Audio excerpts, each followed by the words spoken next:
I'm going to talk about applications with full stack JavaScript in research support at GSB. My name is Ross Morrow. I'm a research computing specialist and developer over there. So what are you complaining about? Nothing. When I say GSB, this is what I mean. I mean the Graduate School of Business on the other side of campus. We're the blue dot. It's the red dot. It's kind of a little bit of a walk, but it's not too bad. It's an interesting place. This is the team I'm on. So I'm presenting this talk. I'm talking about it. Don't get the impression that it's all my work. There's 9 really creative, talented, interesting people that work really hard on all sorts of projects, not just web development projects, all sorts of things related to research support, and their contributions are here as well. So I will openly admit, I rarely know what I'm talking about. So by full stack, full stack JS, I may be using a term that other people think means different things. So let me be a little bit more specific about what I'm talking about. So we're using 3 technologies. We're using MongoDB. Right? Anybody familiar with MongoDB? Kind of, yeah, heard of it, right? You know, seen it by the Phils in Palo Alto, right?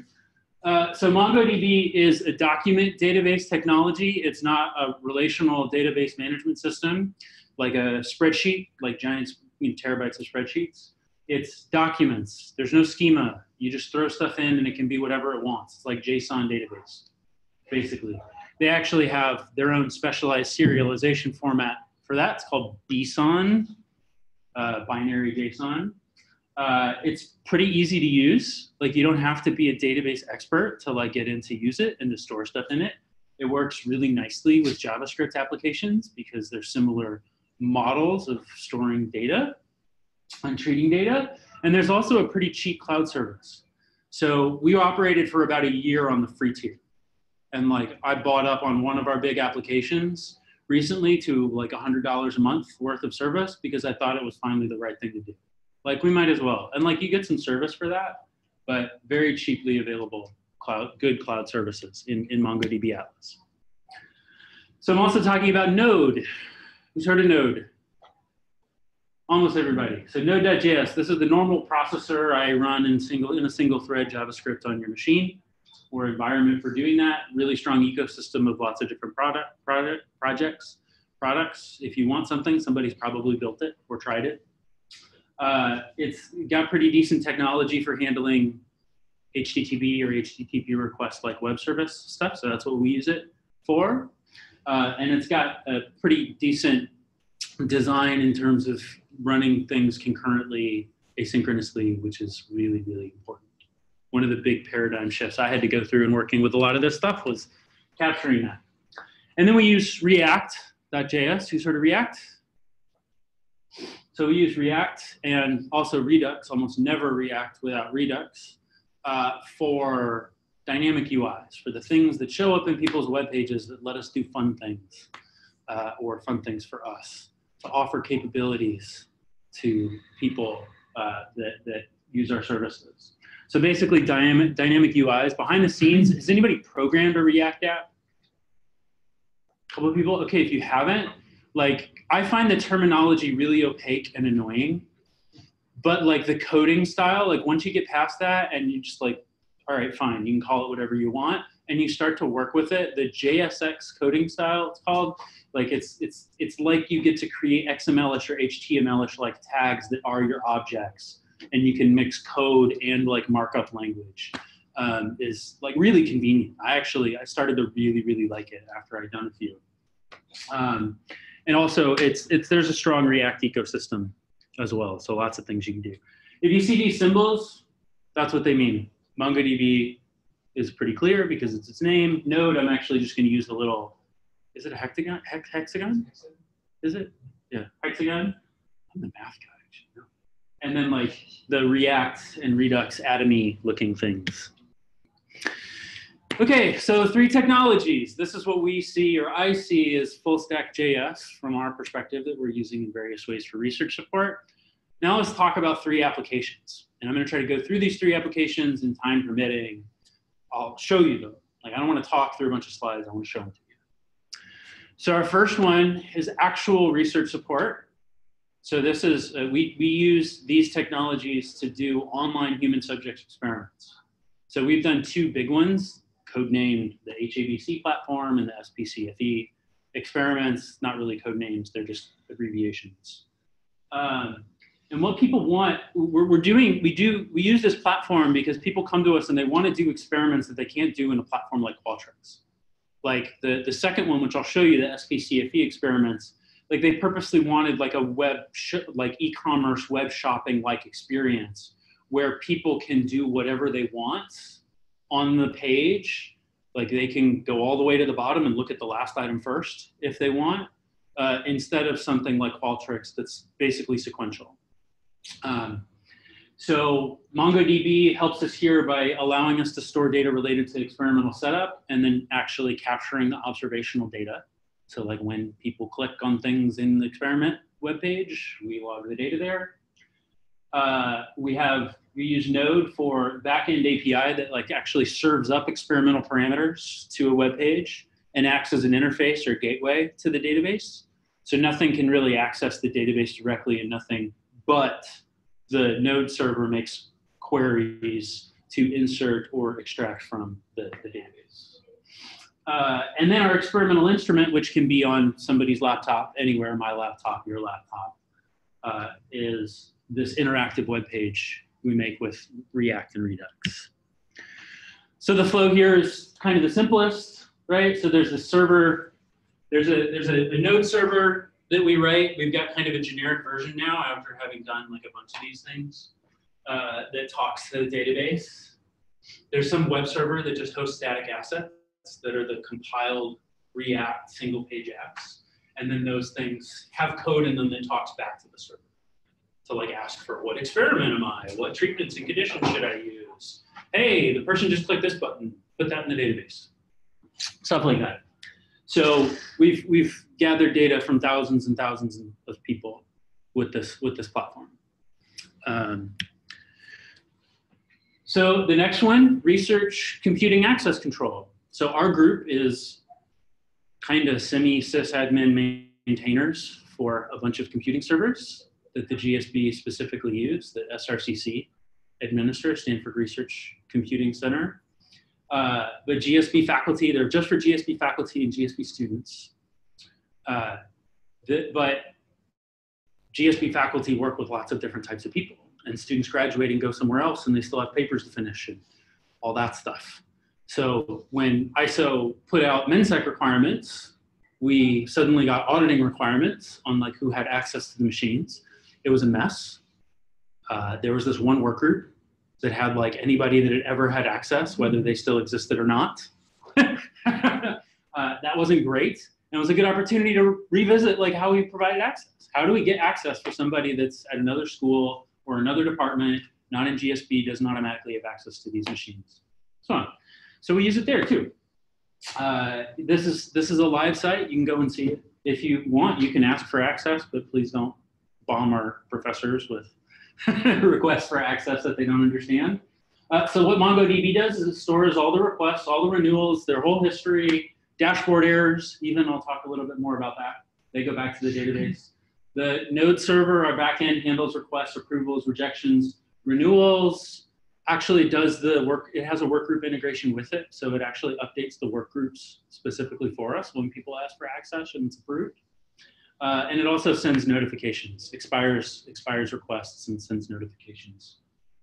And then the front end is kind of this multifunctional single page app where if you just go to it, it's the request form and you can fill out the request form. And then if you add some URL parameters, it can do some different things. It can be the approval form, approval reject form. It can be a renewal form. It can be a review form for us. It can execute different types of front ends based on what's needed. So this one's a little bit more complicated, but not really. You know, we've got these different forms that the web server can provide based on the URL parameters. It's really the same code, right? It's just what you put into it influences how the code behaves. We've got this backend server that's communicating with MongoDB. In this case, we send notifications. So we've got also Slack integration, and we've got an AWS service, so their SES, simple email service, connected to that backend as well. When somebody like a faculty or somebody that's requested access needs an email, that's how we send them. We ask SES to do it. So this has been in production all year. We've done this since the beginning of the academic year, and we've successfully handled over about 149 access requests and renewals over the 3 quarters, and have taken our system for granting access from send us an email, we'll make all the changes, to basically never being involved, to like just seeing stuff pop up on Slack, except for a few people that are like, I can't be bothered to click on this link, please approve it for us. And so we do, right? There's an app for that too. The last one is the most complicated. It's the one we've spent the most time on. It's the most difficult, but I think is the most interesting. We actually, our compute servers aren't enough for what we need for research computing in the GSB. So we offer on-demand cloud computing to faculty and their research groups, and we use the same stack. But there's a lot more stuff going on. So MongoDB stores users and groups and data associated with them, what resources are available, templates for sending notifications, system options, requests and cloud computing instance history, like lots and lots of stuff. The backend server manages like a pretty healthy API for requests of instances and requests for changing users and groups. It interacts with all the AWS systems that we need to interact with to actually create computers for people, and manages notifications and so on. For React, we've got like a web page we've just started building a few weeks ago that's like a generic all-purpose web page. We're using Jekyll for that. But the dashboard is a React and Redux app. It's actually 2 of them. We first started by making a request form, and then we'd get the request when we had to like revise the tool, and somebody would submit the request form, and the person would, that guy, would actually do all the work. I was really surprised when we had to embed that request form right in our dashboard. It was nearly trivial. It was like half a day of work to put a whole nother React Redux app inside another one. Was actually really easy. I was pretty surprised. But this dashboard lets you do it, all the stuff, create, start, stop instances, get information. We're working towards in-browser notebooks so that like people can start a cloud computer and just open a notebook that's running on it and do work on it right from the browser, all that stuff. All right, I don't know if I should bother going over everything, but now there are lots of lines.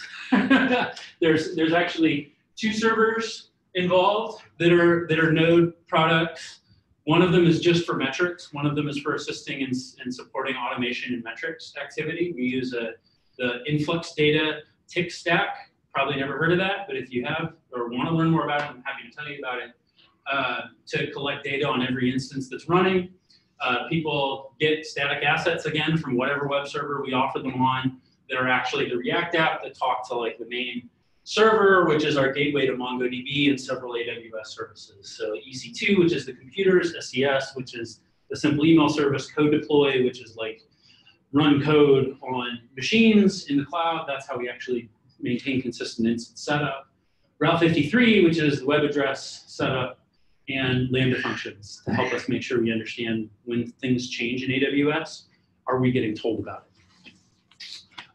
So at this point, we've done hundreds and hundreds of our own instances, but there are 22 since October, maybe November of this year, about 22, 23 faculty group instances in a beta production environment with relatively few complaints, representing about $25,000 in computing expenses that we've put out. People seem to be generally happy with it. Happy to talk more about it. Okay, so in the process of doing this stuff, we encountered 2 problems, or I've encountered 2 problems at least, that create some like key dependencies. So one of these things is how to use SSO. So I talked about this at the ITM conference. If you were there, it was one of the lightning talks. Like we wanted to build these sites, and with the experiments, it doesn't matter because we want anybody in the world to be able to go and see this experiment and take it, as long as they have the link. But for things like these faculty group run on-demand cloud services, or like you're at Stanford and requesting access to some of our computers, right? More restricted computers, we need to know people are part of Stanford and we need to know who they are. So how do we SSO? Well, if you're curious about that, for this, we built a generic Stanford branded Create React app. not really fork. The fork seemed overkill, but like library that you can use, you can fork. The repo is at code.stanford.edu. It's got Stanford themed components. It handles the SSO process for you. And it's got a single bundle to deploy script that makes the build process easy. When I was building this out, that was the hardest part. Like that there are like 5 or 6 different files that got to change and get put on a server. And it's like, somebody stop it now. So like I did it 4 times, wanted to die, and made a script for it. And there's a link in here for the unconference talk if you want. I think I'll skip the problem, but if you're really interested in the specific problem that solves, I can talk about the problem. So the other interesting dependency that each of these applications seem to depend on are asynchronous sequences of actions. And I'll give a specific example. For this, we built code called Coordinator. You can get this code. It's a class. It's a JavaScript class. It's really just a single file. It's pretty simple and lightweight. You can get it as DAT coordinator at npm. DAT is directed acyclic asynchronous task processor. Maybe you've heard of directed acyclic graphs? Not really. All right. Well, happy to. We don't have a whiteboard, but whatever. I'll get a marker and draw on the wall or something if we really want. This is useful when asynchronous processes have to be processed together. And I'll give an example in detail. Like that may mean some tasks depend on the results of others, but I don't know when the first tasks are going to return. They depend on network services. There may be some concurrent tasks. I need to do 3 or 4 things. But if any one of them fails, they all have to fail, right? They're all independent, but like I can't update one part of the database unless the other part of the database update succeeds. So like kind of like transaction wrappers. It's kind of like a wrapper around like the simplest case was like I need a wrapper to make a transaction out of multiple things I need to do in MongoDB, and MongoDB won't give it to me. Or maybe I just wasted a bunch of time. And then failure may involve rollbacks. Like if I update my instance database, but my group database update fails, I don't want the instance database to be left with like corrupted information. I want to correct that. Okay, so here's the example I want to go through. It's from this last application, Cloud Forest. So what do we have to do to actually create a cloud instance? I hope I'm not being confusing in terminology. Stop me if you want to know what a word that comes out of my mouth means. But what we have to do is we have to create this thing called a launch template in AWS. So we got to ask AWS, hey, create this launch template after we define what that is in our code. And then for us, in authorization purposes, we need to create an API key. That's for the instance to be able to talk to the server, like be authenticated and talk to the server when the server's locked down. If one succeeds, then we want to insert the request that we got into MongoDB. If 1 and 2 succeed, we want to actually tell AWS to run the instance. Like, hey, this is my template. Actually start a computer that's like that. If 1 and 4 succeed, insert that instance into MongoDB as an instance. There's like a request store, and then there's like an instance store, like computer store. If that succeeds, update the group data with instance data from MongoDB. So we have this, like when people log in, the system, the dashboard that I'll show you in a little bit, says like, what group am I in? You can even choose what group you want to be in. And the group needs to know what computers are currently associated with that group. So it can show them to you in the dashboard. So update the group data. And then if 2 and 5 have succeeded, update the API key in MongoDB with some specific instance that I didn't have when I created it that says I'm for this instance. Sounds fun, right? Yeah? Wow, I didn't expect that. I got a question. Yeah, sure. So when you create an instance like that, was it create an entity ID and talk to the IDP for SSO? The instance is independent of the Stanford infrastructure, but like the dashboard is SSO protected. So I'll show it to you. You can't get into the dashboard without doing SSO, and that's a one-time SSO setup. Like the computer and the host name has been set up. Oh, I see. So it's got one entity ID. Yep. For the dashboard to serve the functionality as with SSO protection. And then like we have a funky way of like storing logins that it works. It's not funky, but that serves as the authorization. So in our system, when authorization is turned on, the server uses authorization middleware that either requires a token that's been returned from a successful SSO request and has the associated data. That's like that first problem I mentioned. It's a side effect of that first thing. How do we get React with SSO? And then, oh, hello, people. Or it can be, as I mentioned here, an explicit API key that we create. That's just like, you're going to be for an instance at a specific IP. Like we want you, like you need to be able to talk to the server too. Okay, so we can maybe, darn it. Okay. So we can kind of walk through what this looks like to get a mental picture. So a request is sent from some dashboard to the server. We've got two things that can happen concurrently, right? Create an API key and create a launch template. Then insert a request and run an instance. If those have succeeded, run an instance, then insert an instance, and then do two more database updates as kind of like a transaction, I think is the technical.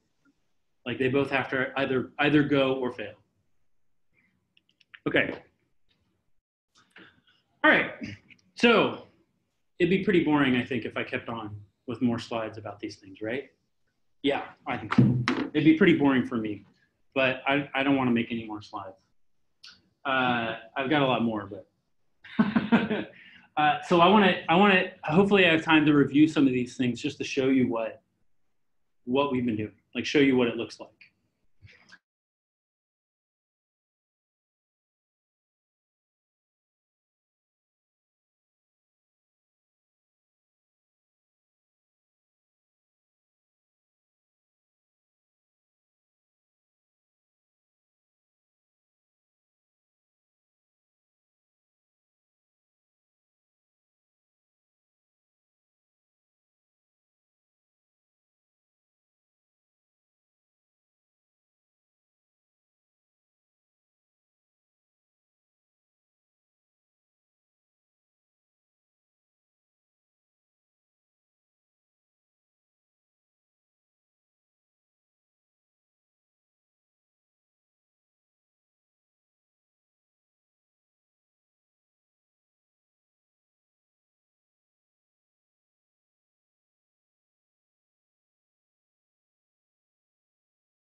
Does anybody know what that means? I think they're talking to each other in chat.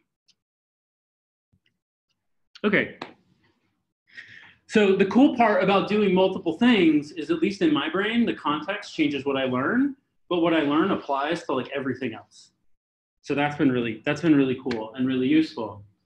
I had to think about this a lot. Concurrency and asynchronicity and all the network requests that happen with these type of apps is everything. It's everything, and if you don't get it, it kills you. Like it destroys the effectiveness of your code and the usefulness of your app. What kind of examples did you run into where you needed either concurrency or asynchronous? Well, just that it's embedded. Where did The first, I've got another one down further on, but like all of these interactions with the AWS system. I mean, some of like in the cloud computing platform, like they're all. Sometimes you got to like do like 5 different HTTP requests to AWS to like accomplish one stupid thing, and like you can't do it if you're not thinking about it carefully. Some of the bad ones. So we started to redesign our cloud computing platform because the old one was completely terminal based, Terraform based, like fancy modern tools for doing infrastructure as code, and missed that AWS system would store requests, and somebody asked for 5 expensive computers to run as a cluster. Our resource limits allowed us to start 4. And then later, when the 4 were shut down, because somebody said, oh, this isn't going to work, I don't need that $1,000 worth of computer, the AWS system and the state management tool said, like, oh, there's still one left. So it started a computer that ran for 2 weeks without anybody knowing about it in the cloud. And so, like, that's pretty long term, but it was pretty dramatic and a couple $1,000s of useless expense for us, because the tools we were using weren't tracking like when things were happening, finishing, and what was going on. But there's another one that I can tell in a second. Test, then test, then test more, then test, and something will still go wrong. Something goes wrong every time. I find it annoying, but you always get to learn something, so that's cool. Document the code while you're working on it. I thank myself later when I do that. I still have a lot of documentation to finish, but definitely do that. So this is the example. When you're using tools like interacting with MongoDB, try everywhere to use atomic operators. I can try to describe what atomic operators are, but they're things that are like the low level of this is guaranteed to happen or not. Like you're guaranteed to get all the changes you described or a failure. So some examples in MongoDB lingo are like $set, $push. So like set a value of something, some object, push something onto an array, really important. So another concurrency problem that I ran into is the very first set of things I tried in an experiment, I would read a whole object into a web app, somebody would modify some parts of it, and I would write the whole object back, but like different entities would be writing back to the same object at different times because of the nature of the experiment. So I learned how important it was not just to think about what's going to be trying to access these network services all at the same time, but like make sure you just change the things that have to be changed and the system knows that that's got to either work or fail. That was a annoying lesson to learn in an experiment. So that's really important. We've had a lot of success with really detailed API logging in terms of tracking errors, in terms of tracking weird things happening on the system, in terms of debugging, everything. Detailed logging of that node API server was really important. So I can tell you all the details how we do it if you want, but really it's about who sent what, when, and how did we respond when we responded. Every single request. Yeah, like there's lines for what request did we just get, and then when there's a response, like what response did we get. And like technically nowadays in our node servers, what we're doing is we're using middleware, and we are literally overriding the standard HTTP/PS response function, the response send function, with a line that will log out. So like any request that comes in gets the middleware, gets the line written out, and then the response has an overwritten function that will also write the corresponding request line out. And we can track, like we can open up the logs and do one bash shell command script to like see how long is everything taking, like how fast are things running, or like who made that request, like literally because all the ID information is in some of them too. Okay, and this is really cool to learn about. In React, we actually get information back in our database and our backend through what's called a React error boundary. So our whole app is wrapped in a thing that will cache an error if it shows up in the UI that we don't know about, and it will send a message back to our server. Like we could even tie that to a Slack message if we really wanted to, but sometimes things go haywire and you get like a 500 error messages because of the way the thing's trying to reload. That wouldn't be any fun. Okay, yeah. So when the concurrent processes don't all succeed, you have to roll back. Yeah. You then have to check if the rollback worked properly. How do you? Oh, that's never going to end. They did give it one shot. Yeah. Yeah. So I mean, it would still be possible for the system to get the systems we use to get corrupted, for sure. Actually, they're pretty reliable. Doesn't really happen that often. Sure. Right. What happens more often, like on the cloud computing thing is AWS's cloud computing system will go haywire and somebody just won't be able to get into their computer and we don't know if it's running or not anymore. Like those are the sort of things that happen, but like you can always ask it to start things or stop things. It seems to basically always work. It's kind of amazing. Okay, so you want to see one? Yeah, okay, woo. Okay, so we're gonna start with the experiment. We can walk through the front end of one of the experiments. So what's happening here, I can't see your screen. Who can't? Somebody in the chat. Are you showing your desktop? I guess it got kicked off, huh? Okay, well, that's too bad. Where was I? Okay, so I can show you the script if you're interested. There's, React has a great local server hot loading environment that's really convenient to work in if you want to work in. So I have this script that's doing two things. It's saying start the backend on a port on my machine, start the locally served development version of this experiment locally on my machine. When we actually ran this, right, we didn't run it on my machine. We ran it at spcfe.stanford.edu, which was an AWS instance. But somebody has a consent form for this experiment. This is just HTML that's read by a component in React. It's literally hosted in a public S3 bucket, if you know what S3 is. This is another form about reading information about the study. Sorry, they already ran the study, so you can't take it. I know it looks exciting, right? There are various conditions. So like the experiment that's drawn, the experiment that's drawn has different conditions that change this text. Like these, in some other conditions that somebody might randomly get when they go to this web page, this says something different, this says something different, and that's generated on the fly by the server and what they put in. Yeah? Can you bump up the font size? Yeah, let me try.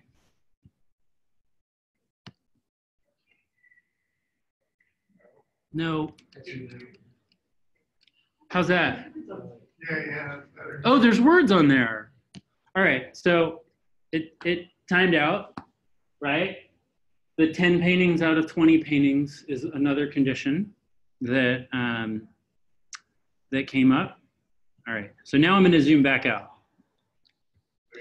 Okay, so this is one of the instantiations of this online shopping-like experiment that they wanted. So this particular condition, they wanted people to like know there were 20 options, but they only got to see 10. And then they wanted people to be able to click on these things and then see the image associated with it and add it to their shopping cart or reject it from their shopping cart and so on. And unfortunately, I got 10 because we got to go all the way through all of them thanks to the experiment. And all of these pictures are in an S3 bucket. They're all just specified via URL. We did microwaves. They did one with cameras before us. Microwaves, posters. We did one with puzzles. So like they go through all of these, and that's a condition in their experiment. Then they have to go to the shopping cart, and they can choose whether they want one of these things or not. And then they leave. In the real setting, people were getting this link from a survey pool manager, and they had respondent IDs and things that showed up as query parameters in the URLs that people used. And then those showed up in this survey link they get at the end, right? Which is, again, actually just another HTML page that's pulled off of, and that pulled out of an S3 bucket. So this whole time, when I opened up the page, this web page code asked my server for like, what's the data? I'm in this session, create an experiment for me, draw some conditions. What are the HTMLs for the instruction page and all that? I should load them from the S3. Like all that's happening. And then if we really wanted to, we could go into the database and we could look at my responses, like everything I clicked on, the order in which I clicked on them, and so on. But that's not so fun. Okay. You want to see our web access, our computing control? I'm going to show you the development environment for that one. Okay. Huh? I'd like to see the dashboard. The on-demand cloud computing dashboard. Why don't I do one thing? This is our in progress website. So I think, oh shoot, it didn't ask me to SSO, but this is the dashboard for our cloud computing platform. So this is the React app that we shoved inside another React app pretty easily. So I'm going to do this because it can take a while and it illustrates some other functionality. But we have a form people can fill out. These are all the resources that are drawn from AWS that we have in our database that are stored there. But people can, filter based on, we're not letting people use instant storage right now. They can filter based on what they want, or they want a lot of memory to run something. Let's not spend too much money. They can choose, do they want this instance to be accessible from anywhere, just from Stanford, or just from literally this IP, only this IP address that I'm currently on. And then they've read our policies, which of course they haven't, and they're not going to use it for high risk data, and submit it. And it pops up and you can see it launching. So why don't we let that one wait, because that can take some time. Maybe we'll get lucky and it'll be done and we can look at the web form. Okay, so this is the development version. Do you believe me that it's doing SSO? Because I can open it up in an incognito window if you want. You believe me? What? What? Incognito. All right, sure, why not? Okay, webs. I guess I'm not mentioning it, but we have development and production environments for both of these things, right? For the cloud computing and for, no, I didn't want that one. Code.stanford.edu. Yeah. Huh? You just got an email about the computer I just started. We'll see more stuff here.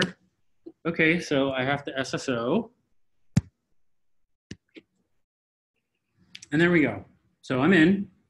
Hi, Dr. William Ross Morrow. It's read who I am. I have to specify a faculty.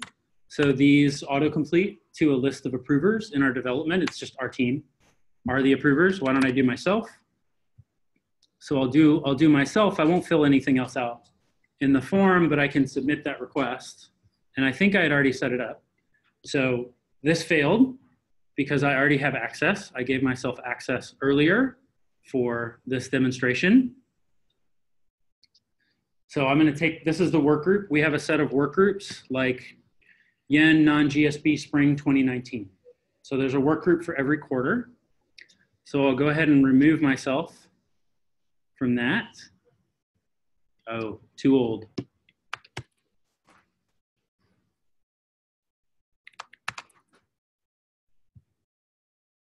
Here we go.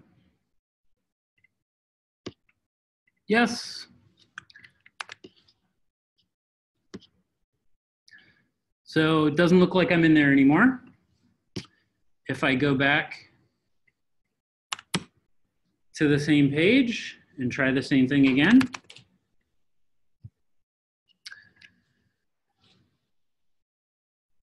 This time it'll succeed.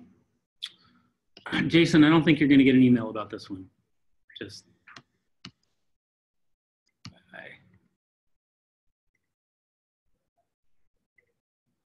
Ah, there we go.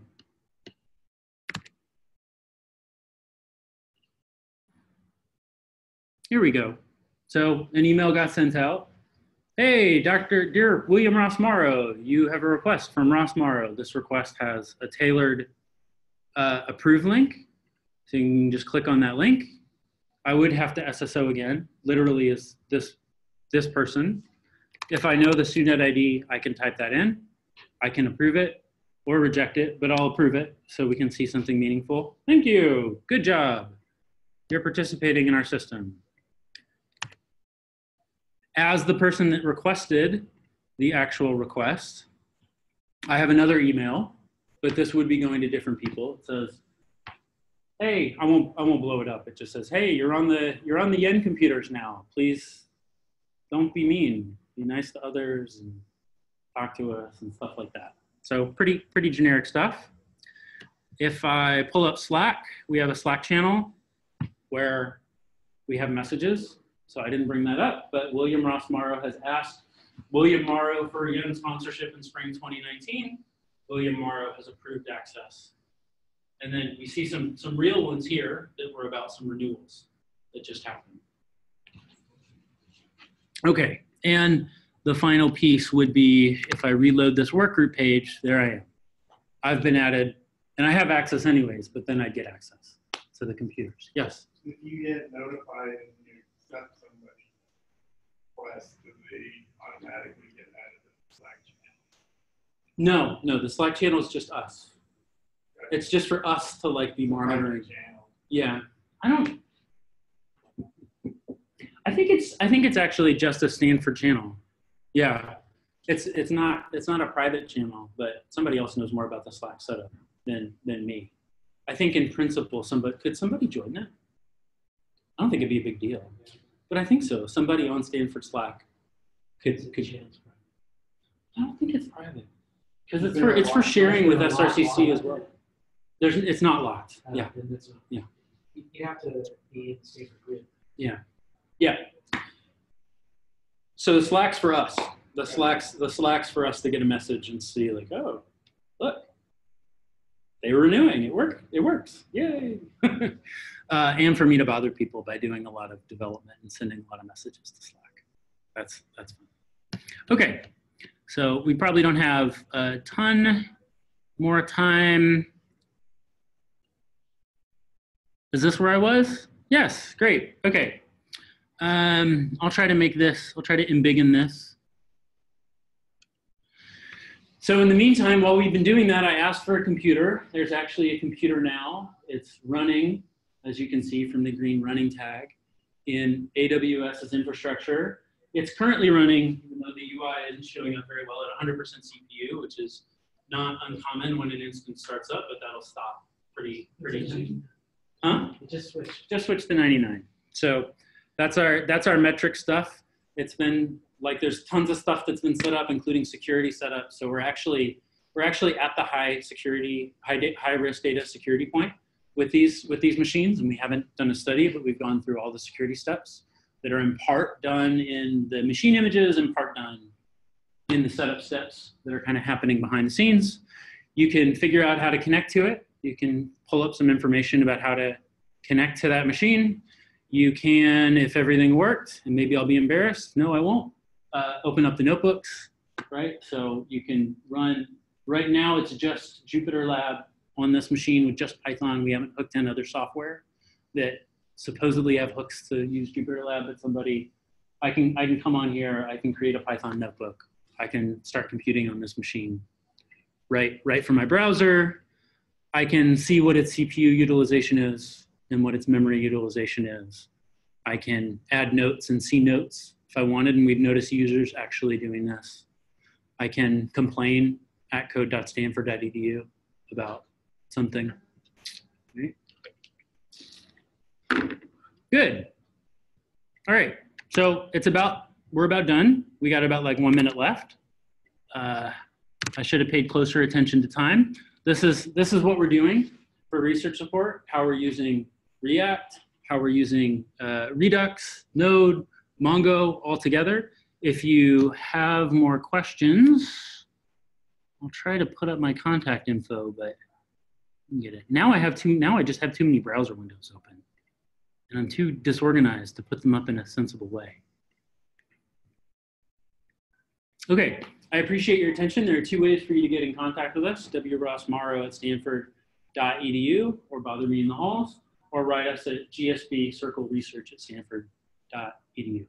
Thanks.